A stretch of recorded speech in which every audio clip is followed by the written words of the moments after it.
ನಮಸ್ಕಾರ. ಐಡಿಯಾ ನ್ಯೂಸ್ಗೆ ಸ್ವಾಗತ.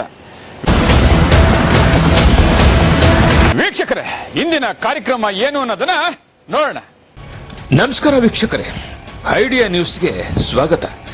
ಕೋಲಾರ ಜಿಲ್ಲಾ ಮುಳಬಾಗಿಲು ತಾಲೂಕಿನ ಪ್ರಭಾವಿ ಜೆಡಿಎಸ್ ಮುಖಂಡರು ಕೋರ್ ಕಮಿಟಿ ಸದಸ್ಯರಂತ ಶ್ರೀಯುತ ಆನಂದ್ ರೆಡ್ಡಿ ಅವರ ಮನೆಯಲ್ಲಿ ಸೇರಿರುವುದು ಯಾಕೆ ಈ ಫೋಟೋದಲ್ಲಿ ನೀವು ನೋಡ್ಬೋದು.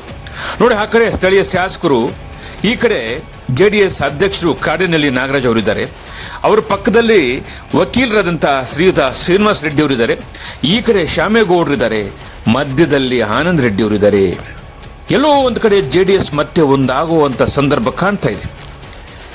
ಏನೇ ಇರಲಿ, ಮುಳುಬಾಗಿಲಿನಲ್ಲಿ ಹಾಲಂಗೂರು ಶ್ರೀನಿವಾಸ್ ಹೋದ ನಂತರ ಜೆಡಿಎಸ್ನಲ್ಲಿ ಎಲ್ಲ ಮುಖಂಡರು ಒಂದಾಗಿದ್ದರು. ಅದೊಂದು ದೊಡ್ಡ ಗುಂಪಾಗಿತ್ತು, ಒಂದು ಭದ್ರಕೋಟೆ ಆಗಿತ್ತು. ಕಳೆದ 1.5 ವರ್ಷದಿಂದ ಎಲ್ಲೋ ಒಂದು ಕಡೆ ಮನಸ್ತಾಪಗಳನ್ನು ಬಂದು ಸ್ವಲ್ಪ ದೂರ ಆಗಿದ್ರು ಮನೆಯಲ್ಲಿದ್ದಂಥವ್ರೆ. ಆದರೆ ಅದೇ ಮನೆಗೆ ಮತ್ತೆ ತೆರಳುವಂಥ ಕಾರ್ಯಕ್ರಮ ಅತಿ ಶೀಘ್ರದಲ್ಲಿ ಕೂಡ ಮುಳಬಾಗಿಲಲ್ಲಿ ಆಗ್ಬೋದು.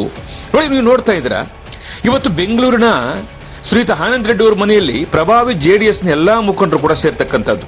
ಶ್ಯಾಮೇಗೌಡರಾಗಿರ್ಬೋದು, ಆನಂದ್ ರೆಡ್ಡಿ ಆಗಿರ್ಬೋದು, ಸ್ಥಳೀಯ ಶಾಸಕರಾಗಿರ್ಬೋದು, ಕಾಡಿನಲ್ಲಿ ನಾಗರಾಜ್ ಆಗಿರ್ಬೋದು, ವಕೀಲರು, ಹಿರಿಯ ಜೆಡಿಎಸ್ ಮುಖಂಡರು ಶ್ರೀನಿವಾಸ್ ರೆಡ್ಡಿ ಇವರೆಲ್ಲರೂ ಕೂಡ ಸೇರಿದ್ದಾರೆ. ಅಂದರೆ ಮುಳಬಾಗಿಲಲ್ಲಿ ಮತ್ತೆ ಜೆಡಿಎಸ್ ಒಂದಾಗುವಂಥ ಸಾಧ್ಯತೆ ಇದೆ. SIR ಕಾರ್ಯಕ್ರಮ ಇನ್ನೂ ಮಾಡಲಿಲ್ಲ.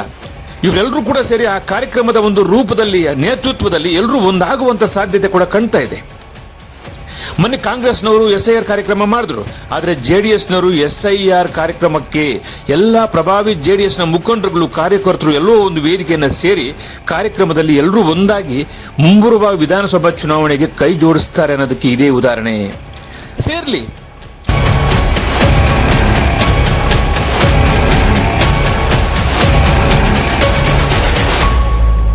ವೀಕ್ಷಕರೇ, ಇಂತಹ ವಿಡಿಯೋಗಳು ನೋಡಬೇಕಾದ್ರೆ ಐಡಿಯಾ ನ್ಯೂಸ್ ಅನ್ನ ಸಬ್ಸ್ಕ್ರೈಬ್ ಮಾಡಿ, ಶೇರ್ ಮಾಡಿ, ಲೈಕ್ ಮಾಡಿ.